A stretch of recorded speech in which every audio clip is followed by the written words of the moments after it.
Au sein de l'univers de la parfumerie, parmi la constellation de nés créateurs, ces hommes et ces femmes qui maîtrisent l'art invisible qu'est le parfum, certains vont briller grâce à leur longévité et surtout leur apport.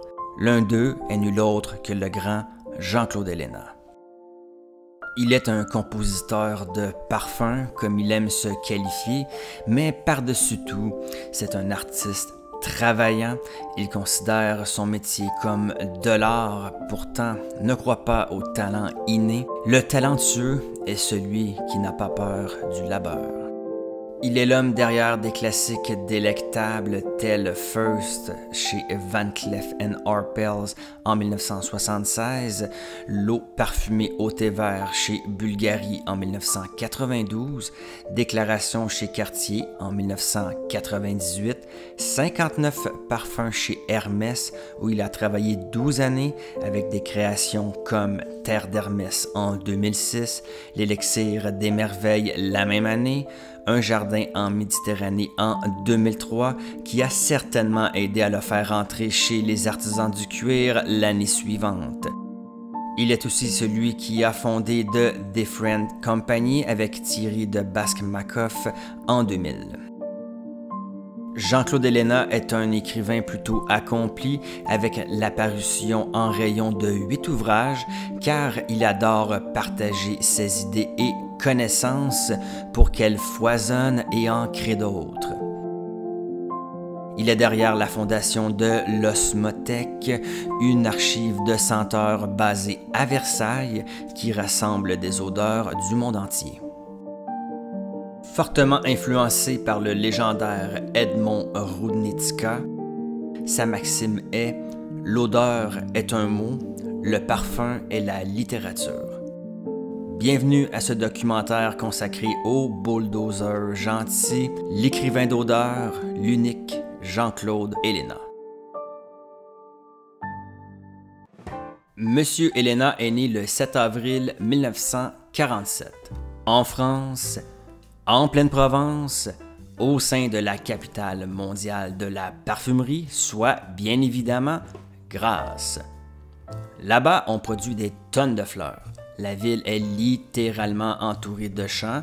On transforme les matières premières dans les nombreuses usines présentes et on conçoit des fragrances qui sont exportées dans le monde entier.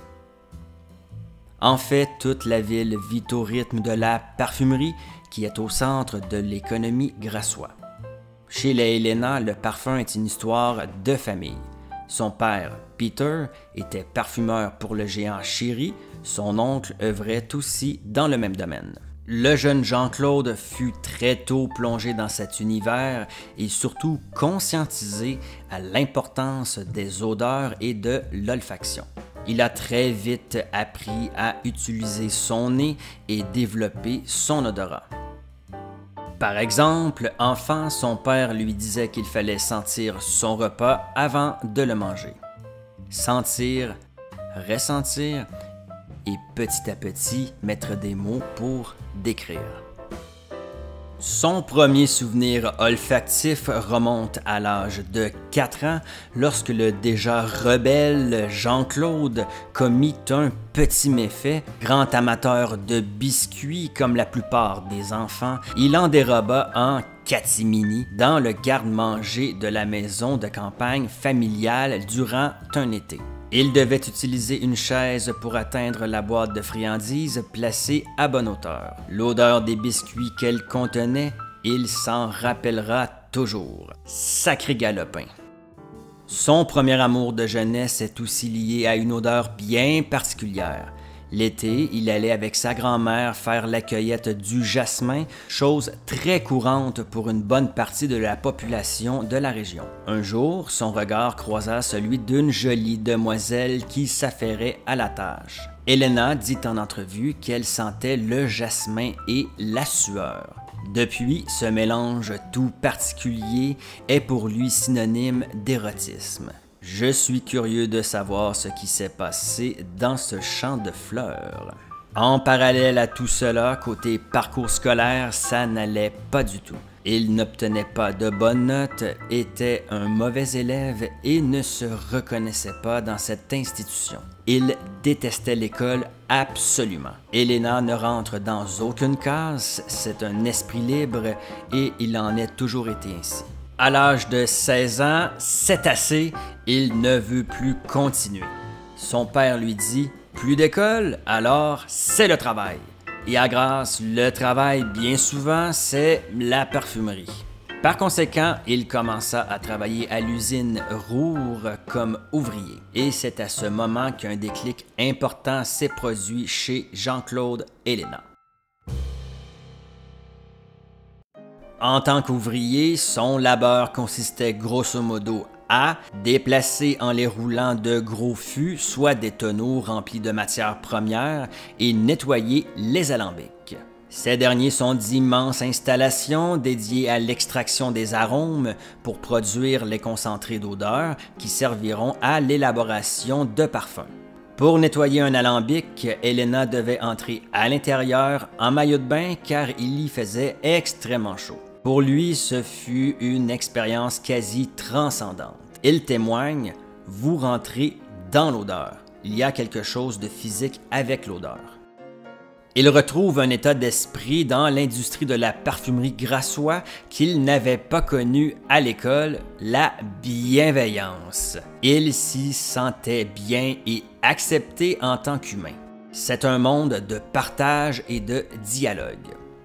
Tranquillement, il tombe en amour avec le domaine et accumule de plus en plus de connaissances. Il avait besoin de faire, d'être en action pour apprendre. Il monta un à un les échelons, passa de l'usine au laboratoire et devint assistant de parfumeur. Il travailla dans d'autres laboratoires de la ville comme assistant et confirma une aspiration de plus en plus forte en lui. Il veut devenir un nez. Un sentier, non. Une route? Non. Une autoroute s'ouvre devant lui et il veut s'y lancer à toute vitesse. À l'âge de 19 ans, le père de Jean-Claude lui offre un magazine dans lequel se trouve un article écrit par un certain Edmond Roudnicka. Le titre? Conseil à un jeune parfumeur. Elena fut extrêmement touchée par ces mots et il voulut aussitôt rencontrer l'homme qui habitait justement la même région. Leur première rencontre est assez marrante.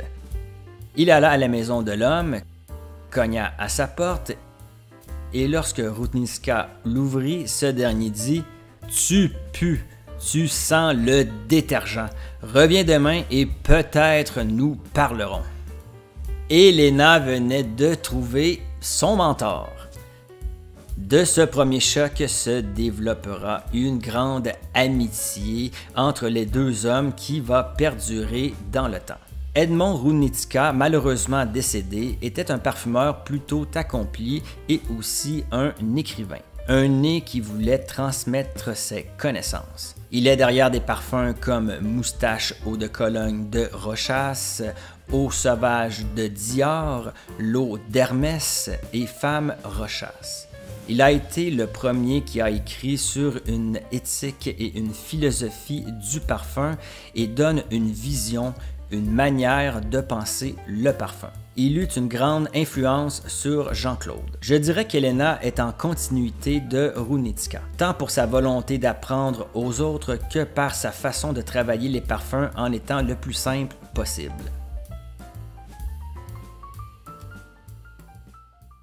En 1968, il s'inscrit à la toute nouvelle école de parfumerie de Givaudan en Suisse, à Genève. Avec un diplôme en poche, il pourra enfin être officiellement un nez et œuvrer en tant que parfumeur dans l'industrie. Il est au début de sa vingtaine, déjà marié depuis l'année précédente, avec une sublime Irlandaise avec laquelle il partage encore sa vie aujourd'hui. Ça fait plus de 50 ans que ça dure. Petite parenthèse, un des cousins de sa femme, Susanna, est nul autre que Samuel Beckett, auteur lauréat du prix Nobel de littérature en 1969. Il est derrière la pièce de théâtre absurde En attendant Godot. Fin de la parenthèse. Revenons à notre mouton noir. Comme je le disais au début de sa vingtaine, il retourne en territoire ennemi, soit l'école.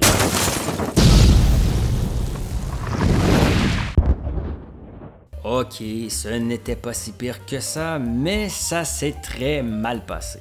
Il déteste son professeur, le trouve abruti. Il perd son temps. Il veut de l'action, mettre la main à la pâte, ou plutôt le nez à l'alambic. Le bulldozer gentil n'en peut plus. À maintes reprises, il va voir le chef parfumeur de l'école, lui dit qu'il en a marre d'être en classe, il veut travailler. Au début, l'homme refuse. Pour qui se prend-il? Elena ne lâche pas, insiste et persiste. Le chef parfumeur le mettra au défi pour tester ses habiletés et lui fera reproduire des odeurs sous forme de parfum. L'homme est vite convaincu et après seulement 9 mois chez Givaudan, Jean-Claude devint son assistant pour le reste du terme de sa formation de 3 ans. Suite à ce passage pour le moins particulier à l'école de Givaudan, son chef lui offre d'aller parfaire ses aptitudes dans la grosse pomme à New York, aux États-Unis d'Amérique. Elena dit oui. Je le veux, sans hésitation. Il part vivre l'aventure américaine en 1973 avec sa douce irlandaise Susanna Cusack et ses 2 jeunes enfants, Céline, aujourd'hui parfumeur et conteuse, et Hervé, maintenant architecte. Dans les bureaux new-yorkais de Givaudan, l'ambiance est différente de celle du vieux continent. L'approche et la culture d'entreprise ne sont pas les mêmes. Auparavant, s'il était entouré de bienveillance, désormais l'esprit en est un de compétition. Il faut faire ses preuves soi-même. On est seul contre tous. De plus, le marché est fort différent tant pour les goûts, les odeurs et surtout la langue. Il ne parlait pas du tout l'anglais. Ça lui a plu, il l'a vu comme un beau défi qui s'offrait à lui.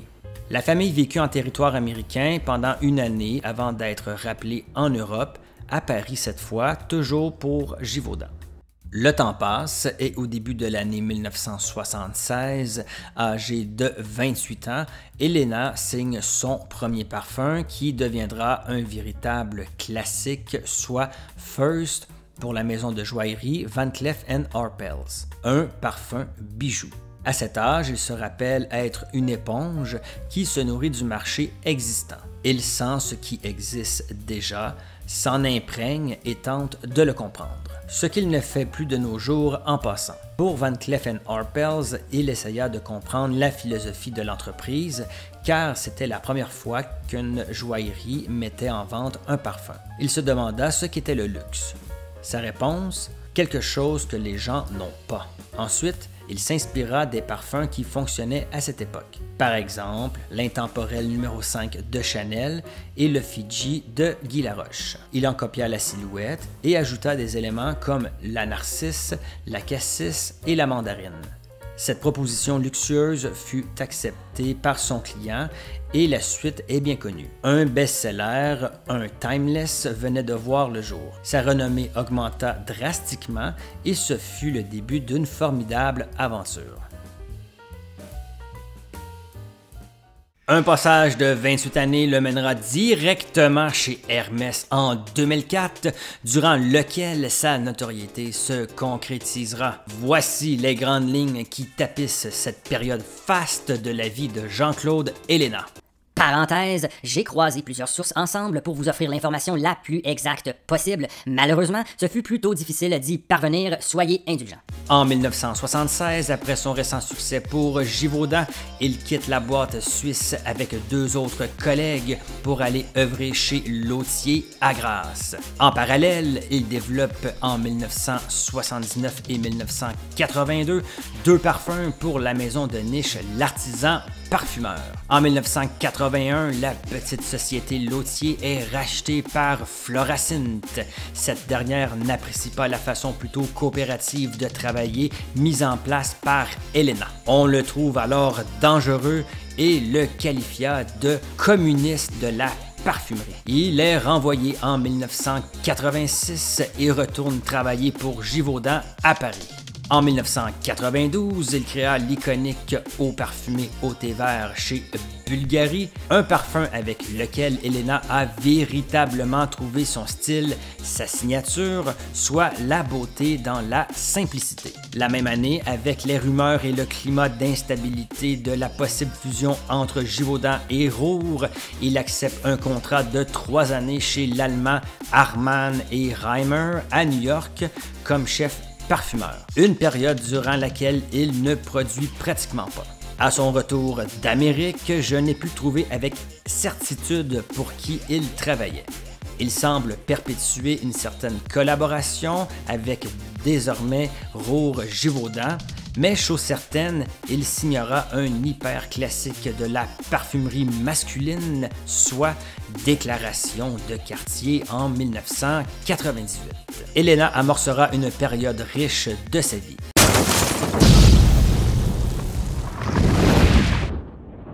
Il s'agit du début de son explosion créative. Il a le nez partout. On le voit chez Acqua di Parma, Amouage, Bulgari, Paul et Joe, Yves Saint-Laurent, Lalique, Christian Lacroix, Giorgio Armani, Frédéric Malle, encore chez l'artisan parfumeur et surtout ses balbutiements convaincants pour Hermès avec, entre autres, un jardin en Méditerranée en 2003. Il ouvre même en 2000 sa propre maison de parfum en compagnie de Thierry de Basque-Macoff qu'il quitta en 2004 au profit de sa propre fille Céline. Comme si ce n'est pas assez, Jean-Claude amorcera son parcours en littérature avec la parution de son premier livre, Mémoire du parfum en 2003. Et finalement, 2004 arrive enfin, il entre chez Hermès. Au début des années 2000, avoir un nez attitré à une marque designer œuvrant dans la parfumerie n'était pas monnaie courante. Certes, Chanel le faisait depuis fort longtemps, mais c'était plutôt anecdotique. On préférait embaucher des firmes Nick, IFF, Givaudan, etc. L'arrivée d'Helena chez Hermès lance une forte tendance. Après, il y a eu Demachy chez Dior, Cavalier chez Louis Vuitton, par exemple. Personnellement, j'aime bien cette approche car elle permet aux marques d'avoir de la cohérence dans leur création. Les récents succès de Jean-Claude Helena permettent au bulldozer gentil en 2004 d'imposer ses propres paramètres lorsqu'on l'embaucha chez Hermès. Le style Helena se révéla dans toute sa splendeur. Premièrement, les bureaux d'Hermès étant à Paris, il demande ou plutôt exige d'installer son laboratoire dans sa ville natale, soit Grasse. Il quitte alors le faubourg Saint-Honoré pour la capitale de la parfumerie. Il voulut s'éloigner des centres décisionnels afin de s'isoler et pouvoir créer en parfaite liberté sans être sous la pression de produire. Il ne voulait pas d'un patron qui rentre dans son bureau pour lui demander « Et puis, c'est prêt quand ?» Il en était hors de question. Il voulait travailler à son rythme. Comme il le dit, construire un chemin pas à pas. Deuxièmement, cet isolement loin de la capitale française fit en sorte qu'il travaillait seul selon ses propres impératifs et devint plus productif. Oublier les cases, penser en dehors de la boîte et faire différemment. Donner et être soi-même pour donner de soi-même. Donner ce que l'on aime vraiment et nous convainc soi-même. Car en fait, pour faire un bon parfum, un nez va chercher en lui ce qu'il a envie de dire, de raconter. La création du fabuleux Terre d'Hermès en 2006 est l'illustration parfaite de la façon de travailler d'Helena. On lui avait imposé un nom. Il l'aimait bien. On lui avait imposé des paramètres, ça, il l'aimait pas. La terre, l'odeur de la terre, Gaïa, la terre-mère, le lait de la terre. Il a tout de même développé une formule inspirée de ces derniers paramètres. Hermès l'aimait bien, mais Helena se dit que ça ne plairait pas à assez de gens, ce n'était pas assez universel. Il annonce à son employeur qu'il arrête cette avenue. Il décide de recommencer le processus créatif du début, non pas en se basant sur la commande originale, mais plutôt sur un récit qu'il invente. Il pensa aux landes irlandais, où l'on peut voir clairsemés dans le paysage des piquets de bois qui marquent la présence d'hommes. Un piquet, c'est vertical. Terre d'Hermès sera un parfum vertical, un parfum de vie, bâti sur le cèdre qui est caractérisé par sa verticalité. Il y ajouterait bien certainement des notes de terre comme le vétéver et le patchouli. Sa création deviendra un best-seller, il avait vu juste. Chez Hermès, Jean-Claude Helena travailla à son rythme, oui, mais il fut très prolifique.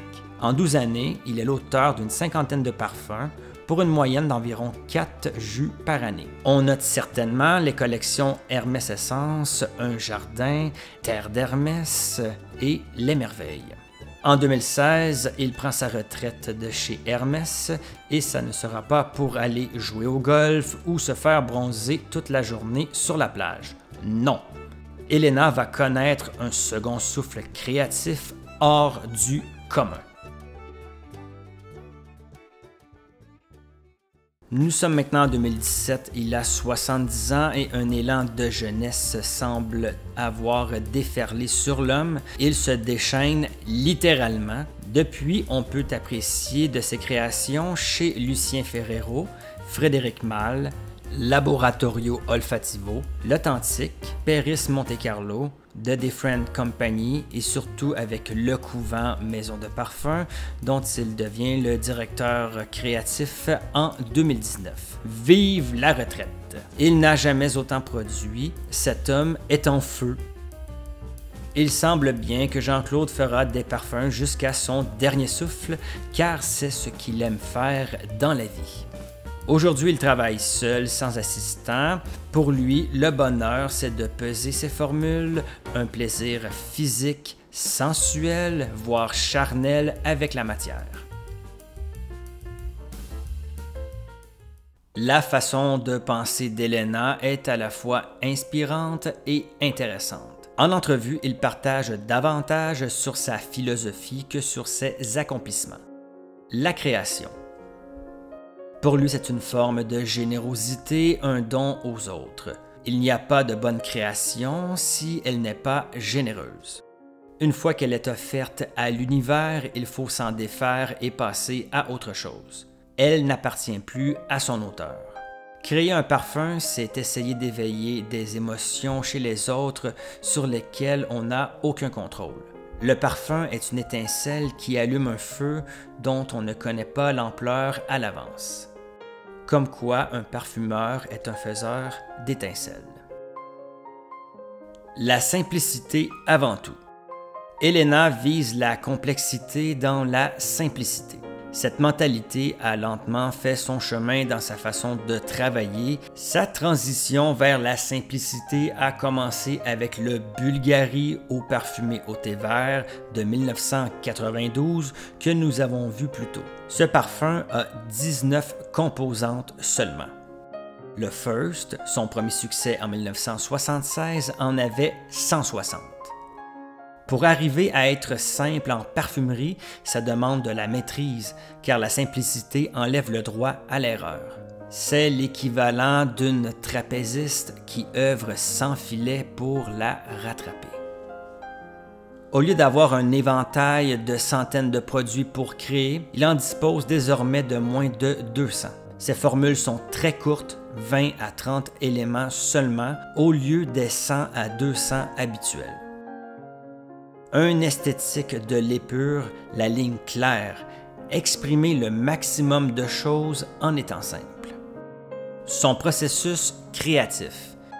Il a toujours un carnet dans sa poche. Tout ce qui lui passe par le nez et qui lui semble intéressant, il le note. Ça peut être le nom d'une odeur, quelquefois des adjectifs pour la décrire, une sorte de béquille pour la mémoire, comme il le dit. Il utilise ses notes au besoin pour recréer les odeurs cachées dans sa tête. Les parfums qu'il élabore découlent de ses idées, ses souvenirs, ses thèmes, ses histoires qu'il se raconte. Il sort du temps et de l'époque pour viser l'intemporalité. Avec ses clients, il y a toujours un échange, un dialogue et de l'ouverture d'esprit. À maintenant plus de 70 ans, il choisit ses projets ou en propose. Il a appris à dire non. Il essaie d'aborder la parfumerie différemment, d'approcher les matières avec un nouveau regard et un plaisir sans cesse renouvelé. Il est aussi de plus en plus rebelle. Un client lui demande un musc, par exemple, il répondra avec un patchouli. Non pas pour le plaisir de faire le contraire, mais car il sait ce qui est bon, il sait ce qui marchera, il a de l'expérience et la vision d'ensemble. Il a du recul par rapport à la vie. Il n'a pas le nez collé sur l'arbre, il voit la forêt. Artiste plus qu'artisan. Un parfum raconte toujours quelque chose. Beaucoup ont peu à dire, mais ceux de Jean-Claude sont des sortes d'haïkus. Quelques mots pour un roman entier. Il met d'ailleurs toujours par écrit ce qu'il va faire. Comme un peintre pose sur une toile l'objet de son imagination. Rendre perceptible l'imperceptible. Son inspiration peut lui venir par exemple d'un lieu qu'il a visité et qui lui a parlé, comme ce fut le cas pour le parfum Un jardin en Méditerranée chez Hermès en 2003. Il s'est inspiré de l'endroit, s'est imprégné de celui-ci, il en a découlé une petite histoire et le parfum en question en est la version olfactive. On retrouve des éléments de l'histoire dans le parfum.